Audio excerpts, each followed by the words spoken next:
একজন সফল চেয়ারম্যান হিসাবে দাবি যে বললেন আপনি, এই দাবিটা কে করে? আমি যদি সফলই হতাম তাহলে তিন উদ্দিনের সরকার তো আমাকে বদলি করতো না। আমি ৩৬,০০০ কোটি টাকার বাজেট থেকে ৪৩,৮৫০ কোটি নিয়েছিলাম 79 গ্রোথে, কিন্তু আদায় হয়েছে ৪৭,০০০ কোটি।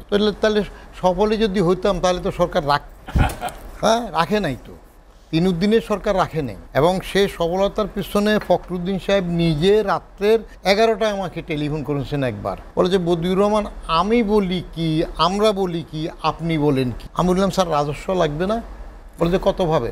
৫০০ কোটি, ১০০০ কোটি, ৫,০০০ কোটি। ফখরুদ্দিন সাহেব ওয়ার্ল্ড ব্যাংকে ছিলেন, মির্জা আজিজ সাহেবও যখন সেক্রেটারি পরে চলে যায় ওইসব ছিলেন। ৫,০০০ কোটি তাদের কাছে কোনো কোটি না। দে আর নন পলিটিক্যাল গভর্নমেন্ট, কিন্তু কথা বলছে ওই রকম। কারণটা কি? কারণ হইলো আমি যে হাউস টু হাউস একটা সার্ভে করার স্কিম নিয়েছিলাম, যে টাকা তো আসে ঘরে ঘরে, আমার কাছে টিম করে আমি দেখবো ওপেন, ওরা তারা চায় নাই। অতএব সফল কিনা সেটা বলা মুশকিল, তবে চেষ্টা করেছিলাম। এনবিআরকে মানুষের কাছে চিনিয়েছি। এখন যেটা বললেন আপনি এনবিআরের এইবার যে আন্দোলন, এবং ইতিহাসে এরকমের নজিরবিহীন আন্দোলন, নজিরবিহীন না, আমি নজিরবিহীনভাবে লজ্জিত।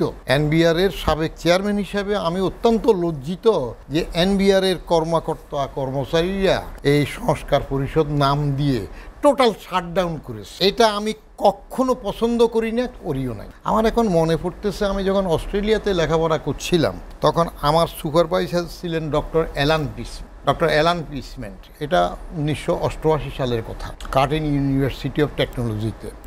তো ওরা স্ট্রাইক করেছে শিক্ষকরা। হ্যাঁ, সেখানে তো প্রফেসর হওয়ার বড় জিনিস, ডক্টর লেখে না। কারণ ডক্টর আমাদের দেশে যেরকম গরু ছাগলে ভরে গেছে, সব গরু ছাগলে এত নাই বোধহয় ডক্টর যা হয়েছে সেগুলো হয়। তো আমি একদিন অ্যালানকে জিজ্ঞেস করলাম, অ্যালান তোমরা তো স্ট্রাইকে, তাহলে আমার পরীক্ষা নিচ্ছ কেন, আমার অ্যাসাইনমেন্ট দেখতেছো কেন? I was astonished. বললো যে স্ট্রাইক করতেছি তো আমাদের দাবি দেওয়ার জন্য সরকারের সাথে, ম্যানেজমেন্টের সাথে, নট উইথ মাই টিচিং। একদিন অ্যাসাইনমেন্ট দেরিতে দিলে 5% মার্কস কমে যায়। তো আমি সেটার পরে এইবারে যে কমপ্লিট শাটডাউন দেখলাম, এটার পেছনে আমি প্রথমে তো নিজের লজ্জিত প্রকাশ করতেছি। দ্বিতীয় আরেকটা লজ্জার বিষয় হয়ে গেল, এতগুলো জ্ঞানী বিসিএস ক্যাডারের অফিসার সরকার ছিল, তারা এটা সমাধান করতে পারে নাই। করলো কে?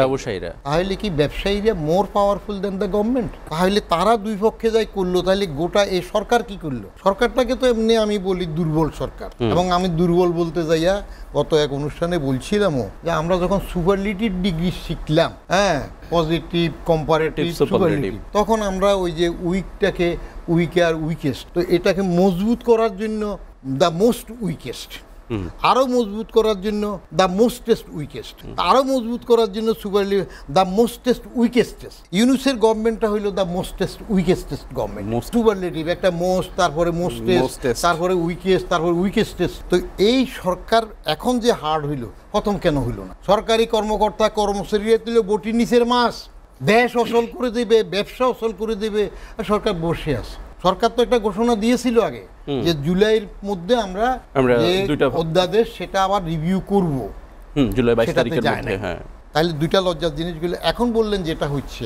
ঠিক আছে, আপাতত যেটা থামছে বলতেছেন, সেটা থামার কিছু কারণও আছে। কিছু দুর্নীতিবাজ ধরতে পারে, তাহলে আরো দুর্নীতি যেমন তো আলাদা, সেটা ডক্টর মোমেন দেখতেছে। এনবিআরের যদি আরো কিছু দুর্নীতিবাদের জন্য যদি তথ্য থাকে ধরুক না, দরকার হলে এনবিআর চেয়ারম্যান হিসেবে বদিউর রহমানকেও তলব করুক, সাবেক চেয়ারম্যান হিসেবে করুক, অসুবিধা তো কিছু না। সাবেক চেয়ারম্যান নজির, এই যে আমার পরে যে একজন তো এখন কারাগারে আছে, হ্যাঁ, ঘটলে তখন বন্ধু বান্ধবরা টেলিফোন করে বলতেছে নাম এটা বোধহয় ভুলই হয়েছে, বদিউর রহমান জায়গায় নজিবুর রহমান হয়ে গেছে। আমি বাবা যাবো, অসুবিধা তো গভর্নমেন্টের অফিসার কেমনে টোটাল রেভিনিউ শাটডাউন করে দেয়, আন্দোলন ভিন্নভাবে করা, টার্গেট ফুলফিল হয় না। এই জন্য অর্থ মন্ত্রণালয়, আমি যখন বাজেটের সময় কথা বললাম যে এত যে দিচ্ছেন কিভাবে, তখন মির্জা আজিজ বললো যে তোমার এতর মধ্যে তো ইনফ্লেশনে এত চলে যাবে, আর নিজের কতটুক অ্যাচিভেবল রিয়েলিস্টিক সিচুয়েশনে সেটা কেউ যায় না। আরো বাড়াও, যেমন এই বছর বাড়ায় না, এই বছর একটাই রেখে দিছে, তারপরে হচ্ছে না,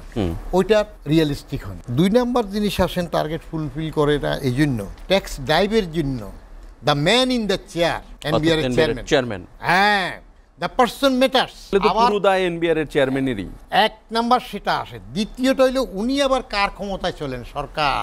সরকারের যদি ইশারা ভিন্ন থাকে, গভর্নমেন্ট যদি না চায়, ওই যে বললেন না আপনার বেলায় 5,000 কোটি কত পাবেন, তাহলে আপনি পাবেন না। টাকা আছে, আনতে পারতে হবে।